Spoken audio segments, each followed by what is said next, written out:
누가복음 15장 11절로 32절까지 말씀을 함께 합독하겠습니다. 또 가라사대 어떤 사람이 두 아들이 있는데 그 둘째가 아비에게 말하되 아버지여 재산 중에서 내게 돌아올 분깃을 내게 주소서 하는지라.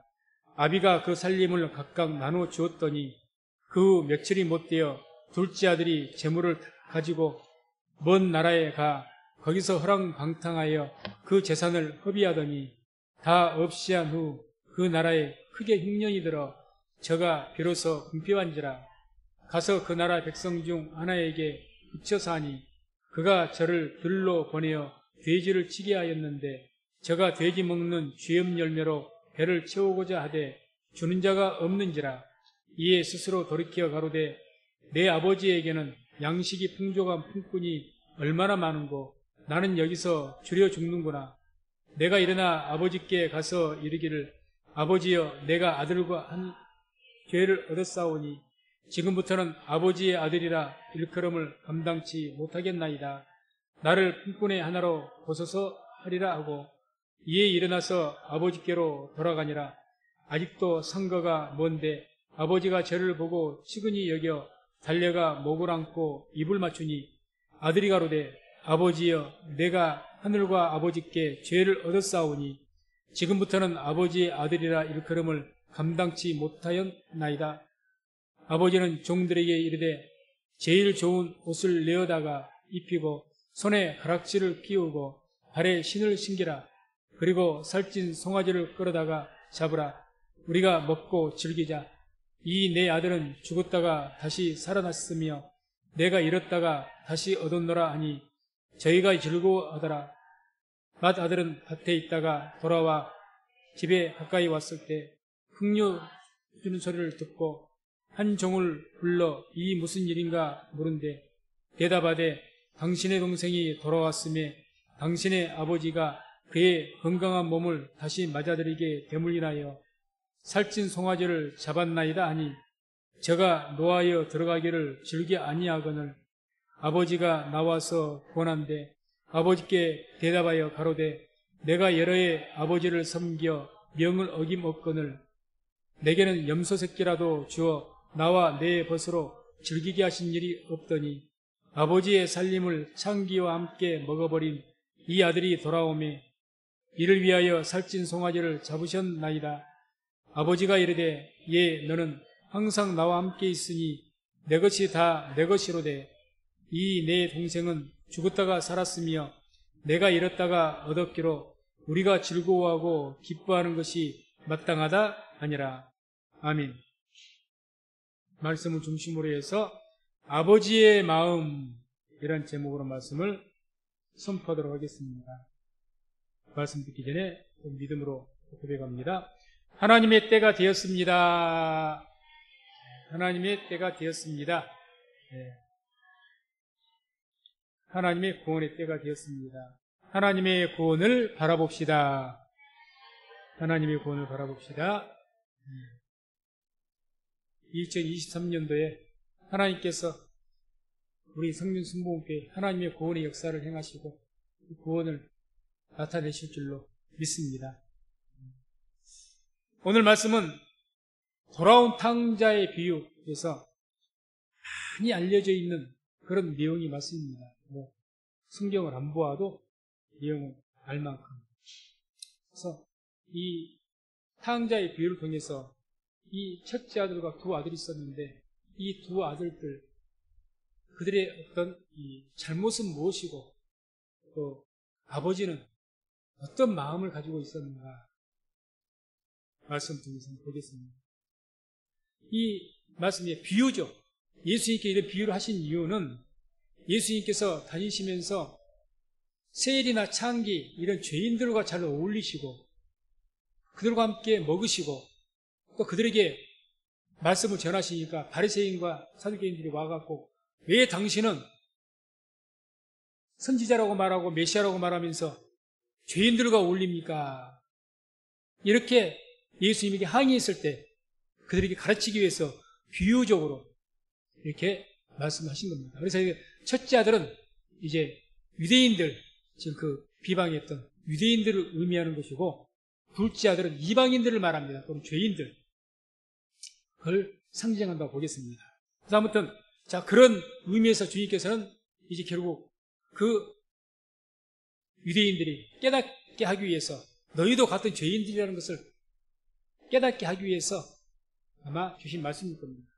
자, 그래서 오늘 말씀 보면, 이제 둘째 아들 먼저, 이 둘째 아들의 잘못이 뭘까요? 둘째 아들. 말씀 보게 되면 12절 13절에 그 둘째가 아비에게 말하되 아버지여 재산 중에서 내게 돌아올 분깃을 내게 주소서 하는지라. 아비가 그 살림을 각각 나눠 주었더니 그 후 며칠이 못되어 둘째 아들이 재물을 다 모아가지고 먼 나라에 가 거기서 허랑방탕하여 그 재산을 허비하다니. 둘째 아들의 잘못은 뭔가 딱 집어서 이야기한다면 아버지를 떠난 것이 잘못입니다. 아버지를 떠나려고 했던 거예요. 그 몸이 이게 어떻게 해서든지 쉽게 분가, 그것도 가까운 옆에 같은 시에 사는 것이 아니고 먼 나라로 갔답니다. 먼 나라로. 왜 이렇게 아버지를 떠나서 먼 나라로 가려고 했을까요? 재산을 요구해서. 첫째도 아닌 둘째가 먼저 아버지에게 유산을 상속을 요구한 것은 당돌하기도 한 거죠. 당돌하게. 버릇이 없는 그런 행위이기도 하겠지만 아무튼 가장 중요한 아버지를 떠난 거죠. 그 말을 들은 아버지의 마음은 어땠을까요? 여러분들은 어떠실 것 같습니까? 내 사랑하는 아들이 갑자기 나 멀리 외국으로 가랍니다. 뭐 특별하게 일이 있어서 간다면야 자식의 발전을 위해서 당연한 일이겠죠. 그런데 지금 그게 아니지 않습니까? 아니, 말은 안 하지만 느낌으로도 알 수 있는 거죠. 아버지와 같이 있기 싫은 거예요. 그러니까 멀리 떠나려고 합니다. 왜 이렇게 멀리 아버지를 떠나려고 했을까요? 더 내밀한 그런 내용을 보게 되면 이 둘째는 아버지의 통제와 간섭이 싫은 겁니다. 자식들이 왜 나가려고 합니까? 부모 간섭이 싫어서 나가는 거예요. 통제받기 싫은 거죠. 내 마음대로 살고 싶은데 아버지라고 어머니라고 자꾸 이렇쿵 저렇쿵 하니까 그게 싫은 겁니다. 그러니까 그런 간섭 안 받고 멀리서 내 마음대로 살고 싶다는 이야기죠. 그게 큰 잘못이죠. 우리는 하나님을 믿습니다. 가장 신앙생활에서 힘든 게 뭔 줄 아십니까? 하나님께 구속된 것이 싫은 거예요. 교회를 다니다 보니, 하나님 믿다 보니 이제는 교회 중심으로 살아야 되겠는데 그러다 보니 괜히 자기의 삶에서 목사에게도 이런 소리 저런 소리 듣기 싫고 또 괜히 살아가면서도 내가 눈치가 보이고 뭔가가 매여 있다는 거죠, 지금. 그게 싫은 거예요. 아마 젊은 세대가 더욱 그런 것 같습니다. 구속받기 싫은 거예요. 무엇이든지 간에 내 마음대로 살고 싶다는 이야기죠. 그게 이 둘째 아들의 생각이었고 결국 아버지를 떠난 겁니다. 우리가 믿음 안에서 하나님 앞에 자유함을 얻어야 되는데 그 자유는 완전하게 끊어져 버린, 하나님과 끊어져 버린 자유를 원하면 안 됩니다. 주님께서 우리에게는 어떤 자유를 허락하시고 그걸 기뻐하십니까? 주 안에서 자유함을 누리는 겁니다. 예수 안에서, 하나님 안에서 자유를 누릴 수 있는 은혜가 있기를 주의 이름으로 축원을 드립니다. 연과 실이 있습니다. 연이, 실이 끊어져 버리면 자유한 것 같지만 얼마 못 가서 곤두박질 쳐버린 것처럼 이 실이 연을 꼭 붙잡아서 구속하는 것 같이 보이지만 그게 아닙니다. 더 연을 더 오랫동안 창공을 잘 날 수 있도록 조정해 주는 것이 실입니다. 하나님에게서 끊어져 버리면요, 순간 우리는 죄인이라 죄의 나락 속으로 빠져버립니다. 그게 오늘 이 둘째 아들의 이 아버지를 따라버린 모습에서 역력하게 보여주는 거예요. 그런데 우리가 말씀 보게 되면 하나님을 가까이 하려고 했던, 어떻게 해서든지 자기가 스스로 하나님 앞에 구속되어지고 하나님을 가까이 하려 했던 왕이 있었고, 어떻게 해서든지 하나님의 구속을 벗어버리려고 했던 왕이 있었습니다. 대충은 짐작하실 겁니다. 다윗 왕과 사울입니다. 사무엘상 7장 2절 보면 이런 말씀이 나옵니다. 괴가 기럇 예아림에 들어간 날부터 20년 동안을 오래 있은지라 이스라엘 온 족속이 여호와를 사모하니라. 하나님의 법궤가 블레셋의 전쟁에서 패했을 때 법궤를 빼앗겼죠. 그러나 그 법궤가 하나님의 능력으로 스스로 이스라엘 돌아왔습니다. 그런데 실로로 가는 것이 아니라 기럇 예아림이라는 그러한 시골에 처박아 뒀습니다. 속된 말로. 그리고 방치해놨어요. 사울 왕이 된 이후에 이 법궤를 모시려고 생각도 하지 않았습니다. 방치해버렸어요. 한마디로 이 법궤가 실로로 오게 된다는 것, 그래서 성막으로 오게 된다는 것, 그러면 이제는 그 실로와 가까이 있는 항상 하나님 섬기는 제사장들 또는 선지자들, 이런 자들 중에서 왕이 하나님에게부터 구속받을 수밖에 없죠. 간섭받는다는 이야기입니다. 간섭. 그러니까 사울이 누구하고 항상 냉정을 버리고 신경전 버리고 살았습니까? 사무엘 선지자. 하나님의 말씀이라고 잔소리 됐으니까 싫은 거죠. 죽이지는 못하겠고, 백성들 눈이 무서워서, 하나님 두려워서 죽이지는 못하겠고, 사무엘 선지자하고 완전하게 냉정 가운데서 있었습니다. 그런 사람이 사울이었고, 그 말로가 어떠했는지를 우리가 잘 압니다. 다윗은 사무엘하 6장 12절 보면, 1절 2절 보면 이런 말씀이 나옵니다. 다윗이 이스라엘에서 뺀 무리 3만을 다시 모으고 일어나서 그 함께 있는 모든 사람으로 더불어 바알레 유다로 가서 거기서 하나님의 궤를 메어 오려 하나니 그 궤는 그룹들 사이에 좌정하신 만군의 여호와의 이름으로 이름하는 것이라. 잘 아는 것처럼 다윗 왕이 통일 왕국, 남과 북이 통일된 그런 통일의 왕국이 그 왕이 되자마자 가장 먼저 국가적인 행사로 했던 행사가 뭡니까? 법궤를 모셔오는 것이었습니다. 말씀 보세요. 이 법궤를 모셔오는데 그냥 모셔온 게 아니에요. 이스라엘 떼인물이 3만을 모으고 가장 정결하고 가장 준비된 마음으로 온 정성 다해서 법궤를 모셨습니다. 물론 하나님 말씀을 잘 몰라서 하나님께 한번 징계를 받고 돌이키긴 했습니다. 아무튼 그런 간절한 마음으로 이 법궤를 모셨는데, 법궤를 모셔오면요 제사장 따라오고 선지자들이 주로 그 주위에 있게 되고 왕은 자유롭지 못합니다. 왕이시여, 하나님 말씀이 이러하니 이러시면 안 됩니다. 저러시면 안 됩니다. 이것을 하십시오. 저것을 하십시오. 듣게 될 수밖에 없습니다. 근데 다윗은 자원해서 스스로 하나님께 구속되기를 원한 거예요. 얼마나 하나님을 가까이 하기를 원했는지를 모릅니다. 이 다윗이 어떤 하나님의 축복을 받았는지는 우리가 너무나도 잘 압니다. 그래서 어떻게 해서든지 하나님을 가까이 하시길 바랍니다.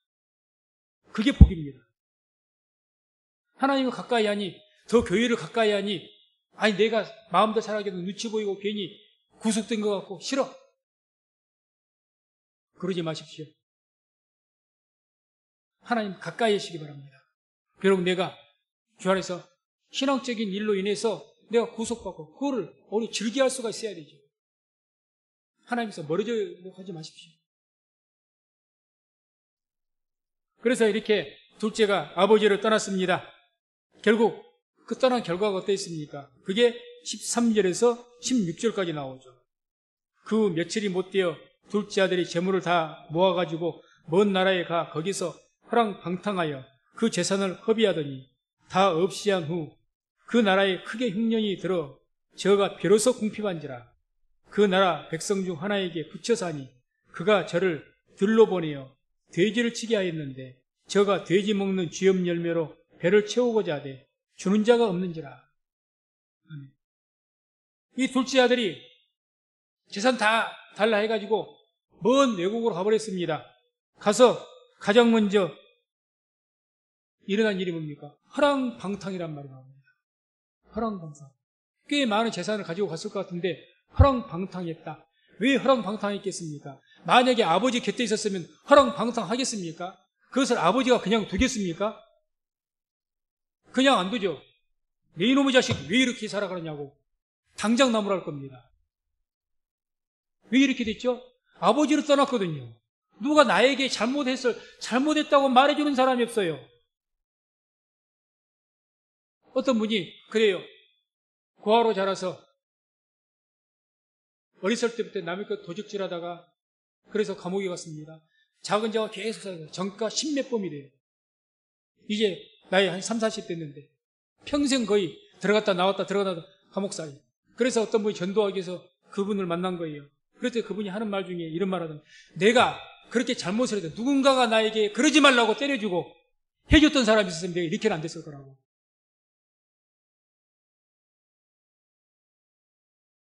누군가가 나를 이놈의 자식아 왜 이렇게 살아가느냐고 매라도 때려줬으면 그러면 내가 이렇게까지는 안 됐을 거라는 거예요. 맞습니다. 그렇게 될 수밖에 없죠. 아무도 간섭을 안 해주거든요. 해도 잘못했다 지적도 안 해주고. 그러니 허랑방탕한 거죠. 누가 이 둘째 아들을 뭐라고 하겠습니까? 돈 쓰면 주인은 다 좋아하죠. 술 사주면 좋아하죠. 밥 사주면 좋아하죠. 돈 없어지면 어떻게 합니까? 다 떠나가는 거죠. 누구도 그것을 그러지 말아라. 그래야 너에게 해가 된다. 말해주는 사람이 없는 거예요. 그럼 허랑방탕합니다. 그러다가 결국 흉년까지 만납니다. 그러다가 궁핍해지죠. 탕자는 모든 가지고 있던 재산을 탕진해버립니다. 결국 돼지를 치는 유대인들에게는요, 돼지를 친다는 것은 이거 있을 수가 없는 이야기입니다. 부정한 짐승을 쳐요? 길러요?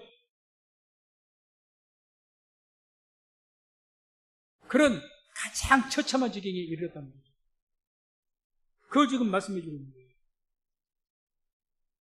그래서 쉽게 말하면 이 둘째로 지금 이방인들을 의미한다고 했지 않습니까? 죄인들. 그러는 거예요. 이들이 이제 지금은 하나님을 몰라서 이렇게 처참한 가운데 살고 있다는 거죠. 비유적으로. 하나님 떠나면 우리가 잘 될 것 같지만 하나님 떠나면 허랑방탕할 수밖에 없는 겁니다. 왜?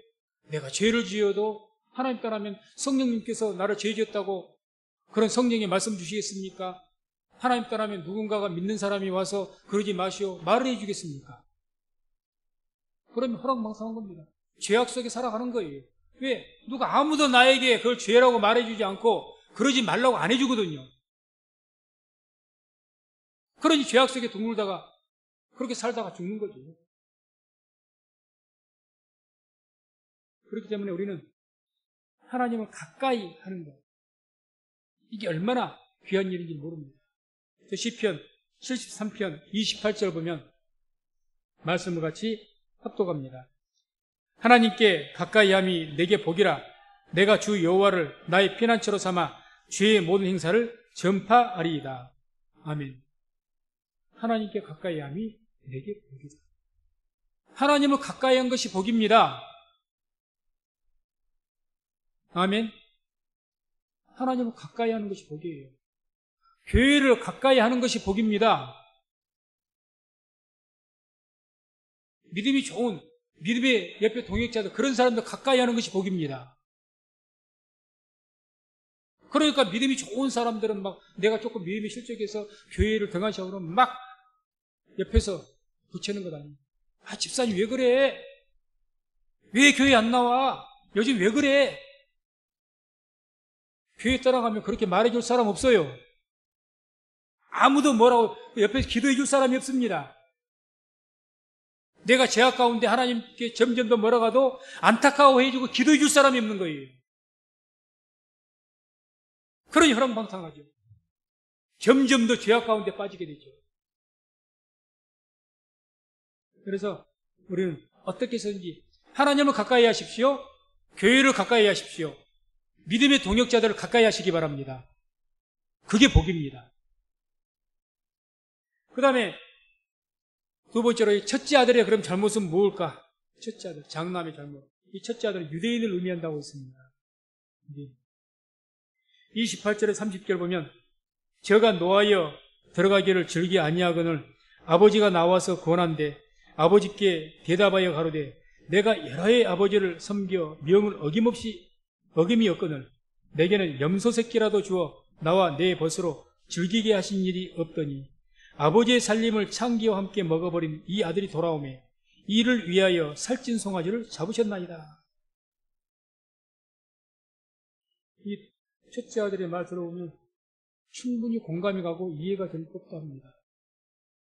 둘째가 지 받을 것 다 받아가지고 먼 외국으로 떠나가지고 아버지도 섬기질 않고 먼 외국으로 떠나가지고 혼자 재산 다 탕비해버리고 거지가 돼갖고 아쉬우니까 들어왔는데 그런 자를 받아들여도 조용히 받아들이고 그냥 아버지가 이렇게 해야 되는데 그냥 가락지를 끼운다는 것은 이제 자식의 권위를 회복시켜야 된다는 의미입니다. 가락지를 끼워주고 좋은 옷을 입혀주고 살찐 송아지를 잡고 잔치를 벌이고 이게 뭔가 그렇게 큰아들이 아버지 언제 내가 아버지가 그렇게 옆에서 지금까지 성실하게 섬겼는데 나를 위해서 이렇게 해준 적 있습니까? 내가 생일을 맞아도 뭐 이렇게까지는 안 해주고 이 아버지 재산 가져와서 다 탕진해버리고 이런 아들을 왜 이렇게 하고 나는 그럼 뭡니까? 그동안 나를 아버지를 섬겼던 나는 뭐예요? 따지는 거죠. 참 이해가 될 법도 합니다. 그럼 우리가 이제 왜 이 아들이 이렇게 분노했는가? 그럴 때 아버지의 그 행동이 둘째 아들을 그냥 그렇게 반기고 아마 그런 아버지 거기다 잔치까지 하고 그걸 부당하다고 생각한 거죠. 그러니까 이제 마음이 분노한 거죠. 궁극적으로 이 첫째 아들이 장남이 아버지 앞에서 공개한 것은 아버지의 마음을 몰랐기 때문입니다.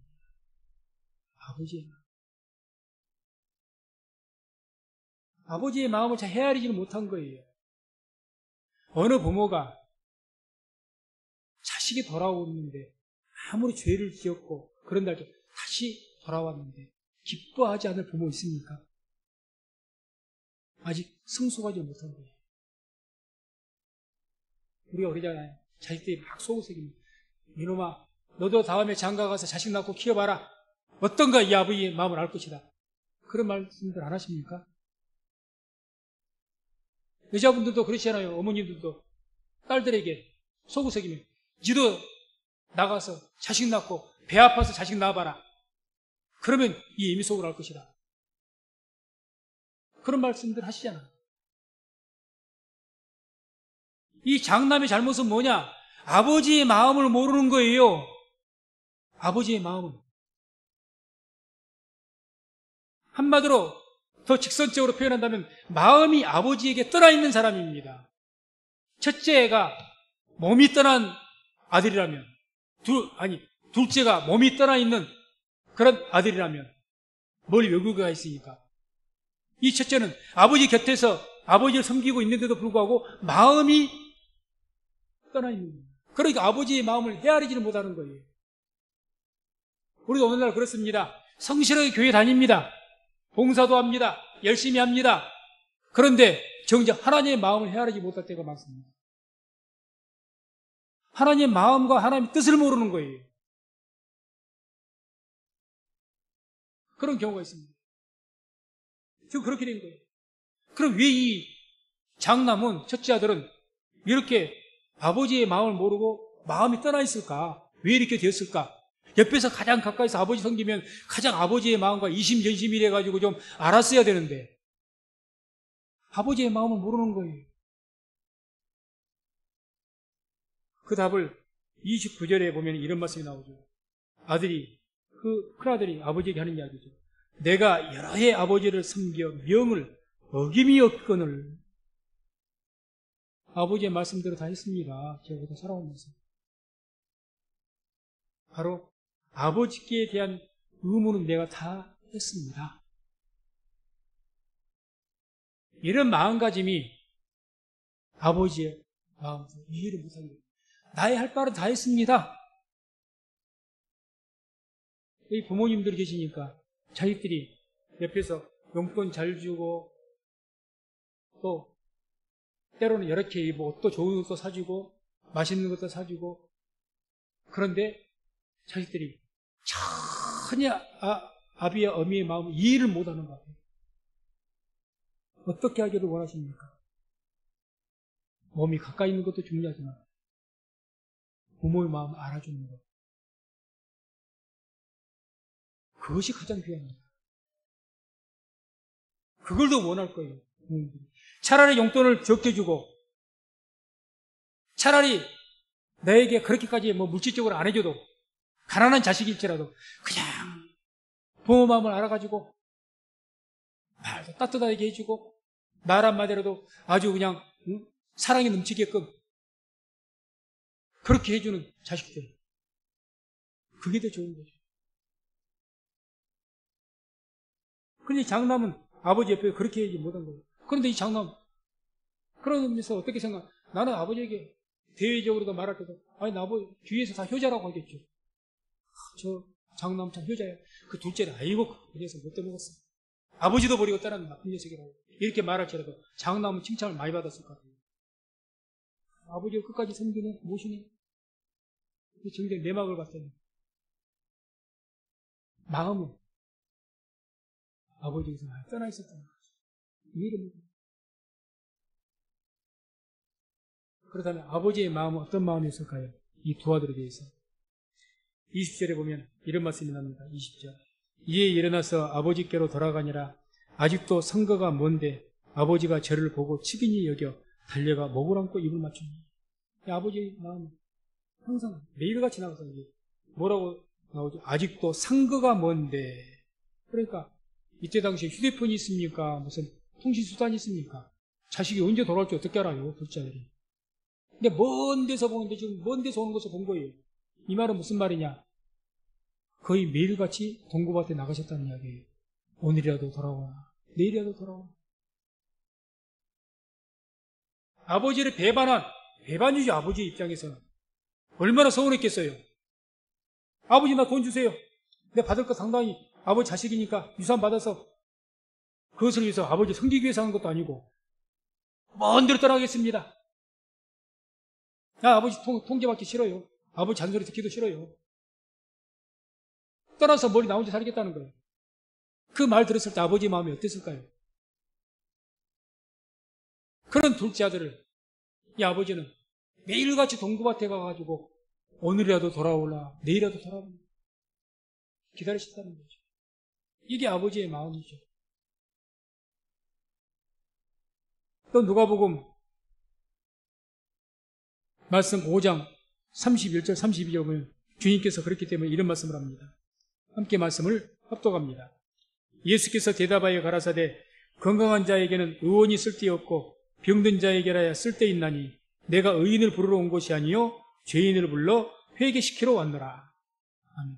한마디로 이 말씀도 주위에 많은 유대인들이 왜 당신은 죄인과 어울리느냐 세리와 어울리느냐 그렇게 말하니까 이 말씀하신 거예요. 내가 여기 땅에 온 것은 의인을 부르러 온 것이 아니다. 뭐라고 하십니까? 죄인을 불러서 회개시키기 위해서 왔다. 하나님의 마음이 어디에 있습니까? 신앙생활 잘하고 하나님 택한 백성이 유다 백성들에게 있는 것도 맞습니다. 그러나 더 뜨거운 마음으로 보시는 것은 지금 죄악 가운데 길 잃어버리고 고통받고 있는 죄인들, 저들에 대해서 안타까운 마음이 더 뜨겁게 있는 겁니다. 흔히 우리가 그런 말 하지 않습니까? 가장 아픈 새끼손가락, 자식이 10명 있어도 그 중에 아픈 새끼손가락이 있다고 하지 않습니까? 누구를 더 사랑합니까? 아픈 새끼손가락이죠.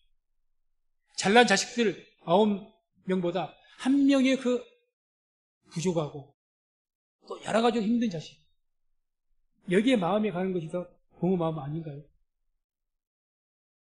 하나님 마음도 같습니다. 근데 이런 마음을 자식은 전혀 몰라, 큰아들은. 아, 그래도 나도 장남이니까 아들이지만 둘째도 아버지 아들인데 저렇게 떠나버리니 얼마나 마음이 아프시고 또 그 아들이 얼마나 또 매일같이 동고밭에 알 것 아닙니까? 얼마나 보고 싶으면 저러실까? 이렇게 생각이 돼서 돌아오니까 아, 잘 됐구나. 이렇게 생각해야 되는데 그게 아니라는 거죠. 왜? 전혀 아버지의 마음을 모르는 거예요. 전혀. 그게 우리들이 될 수도 있습니다. 그러다 보니까 하나님께서는 내가 교회에서 열심히 신앙생활하고 충성되게 하고 주님 기뻐하시죠. 그러나 주님의 마음은 또 어디에 더 깊이 있습니까? 아직도 방황하고 있는 하나님의 백성들. 또 우리 교회 안에서도 믿음이 좋아서 충성되고 그런 장남과 같은 그런 아들들도 있겠지만 그 교회를 떠나지 않았어도 이 안에서 둘째와 같이 여러 가지 시험이 들고 낙심하고 그래서 힘들어하는 주의 백성이 있다면 그 사람을 더 주님께서는 뜨거운 마음으로 보지 않으실까요? 그걸 볼 줄 아는 그게 바로 주의 심장 같는 겁니다. 사랑하시니까. 그래서 이 아버지가 그 장남에게 항의하는 그 장남에게 하신 말씀이 있습니다. 그게 31절, 32절이죠. 아버지가 이르되 예, 너는 항상 나와 함께 있으니 내 것이 다 내 것이로되 이 내 동생은 죽었다가 살았으며 내가 잃었다가 얻었기로 우리가 즐거워하고 기뻐하는 것이 마땅하다니라. 이 말씀 통해서 뭘 알 수가 있습니까? 장남에게도 내 것이다, 내 것이다. 내가 너를 둘째보다 덜 사랑하고 이게 아니라는 거예요. 이런 이야기 아니라는 거죠. 단지 둘째가 떠나갔다가 이렇게 온 것은 죽었다가 살아난 것이나 마찬가지다. 그래 내가 기뻐한 것이 마땅하지 않냐. 이 말 통해 알 수 있는 것은 이 아버지는 두 아들 다 사랑한다는 거예요. 내가 너만 더 사랑하고 둘째는 덜 사랑하고 둘째만 더 사랑하고 너는 덜 사랑하고 이게 아니라는 이야기입니다. 너희 둘 다 내가 너무나도 사랑한다. 그 이야기죠. 둘 다 사랑한다. 그런데 그런 아버지, 이 장남을 왜 사랑하지 않겠습니까? 어찌됐든 자신 옆에서 아버지를 마음을 잘 몰라서 서운하긴 해도 내 옆에서 항상 나를 지켜주고 있는 아들이 장남인데 왜 그 아들을 사랑하지 않아요? 어느 부모가? 사랑하지요. 사랑하지요. 근데 그 아버지가 자기를 사랑하고 있다는 그런 마음도 제대로 모르는 거예요. 왜 이렇게 분노합니까? 아니, 아버지는 나를 사랑하는 거에 뭡니까? 나는 그동안 이렇게 해주지도 않더니 둘째가 돌아오니까 이렇게 아버지는 둘째만 사랑하시고 왜 나는 사랑 안 해요? 이 이야기하고 똑같습니다. 그러나 그게 아니라는 이야기죠. 아니다, 아들아. 너희 둘 다 내가 내 생명보다 더 사랑한다. 그것 아니겠습니까? 예수님께서 이 땅에서 십자가에 죽으셨습니다.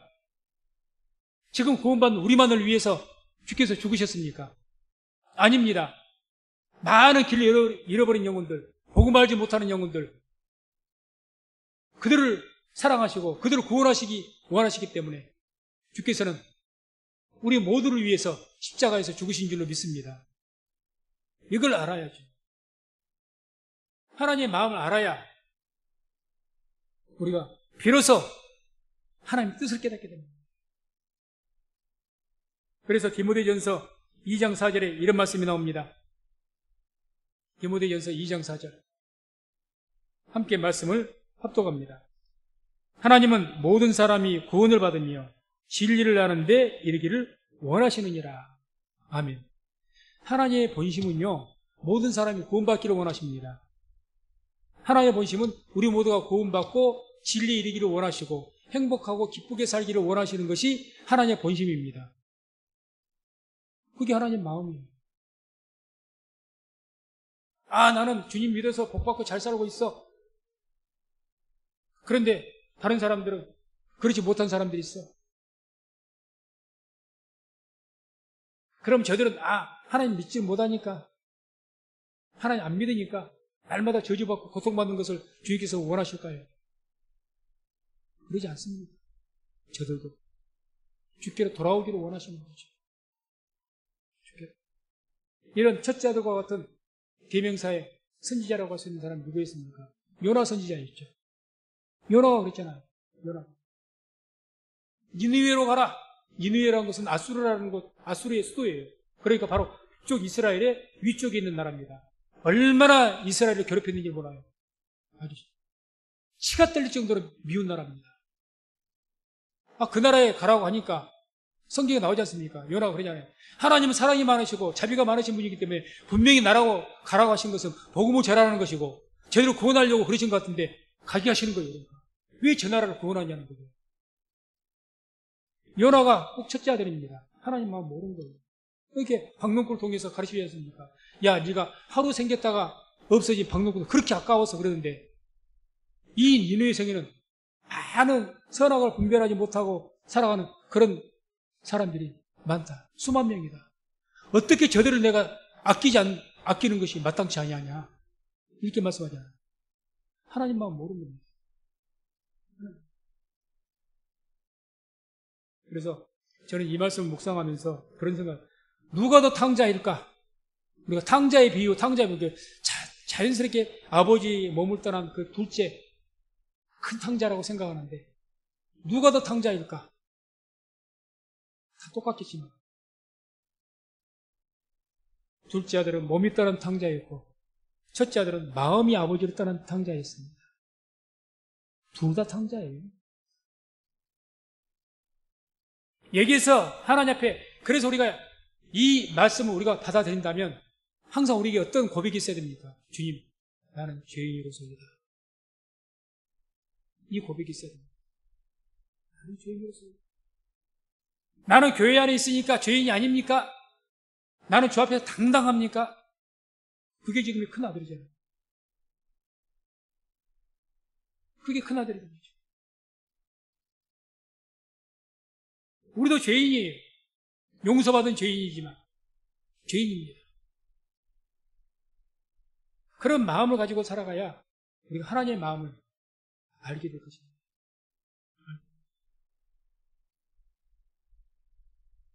그래서 우리 모두가 마음으로 하나님을 가까이 할 수 있는 저와 모든 성도님 되시기를 주의 이름으로 축원을 드립니다. 마음으로 가까이 하십시오. 우리가 몸으로도 아버지 옆에서 장남이 몸으로 옆에 섬겨드리는 것 귀한 일입니다. 중요한 일입니다. 그런데 그보다 더 중요한 것은 마음으로 가까이 합니다. 마음.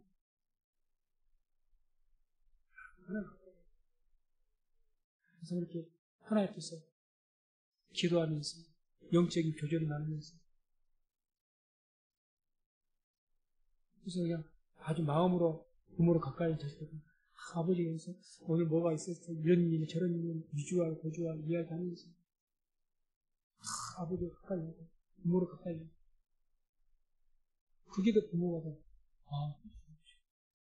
너무 좋은 것이죠. 그렇게 하다 보면 자연스럽게 아버지의 마음을 이해하게 되죠. 아버지의 말을 듣고 부모의 말을 듣다 보면 이해를 하죠. 몸은 가까이 있는데 같이 사는데 쉬운 말로 대화가 별로 없네. 대화가. 부부간에도 같이 살을 붙이고 살아도 대화가 없으면요 서로 이해 못합니다. 이해 못해요. 남보다 못하다는 거예요. 민자를 점 하나 붙이면 남이다. 남보다도 못하는 거예요. 다른 사람은 내 마음을 이해해 주는 것 같은데 남편이란 작자가 이해를 못 해주는 거야. 그럴 때가 있지 않습니까? 마음이 가까이 안 왔기 때문에 그래서 마음. 그래서 말씀 맺습니다. 무엇보다 마음으로 하나님을 가까이 하시고 친근히 하여서 하나님을 기쁘시게 하는 저와 우리 모든 성도님 되시기를 주의 이름으로 축원을 드립니다. 기도하겠습니다.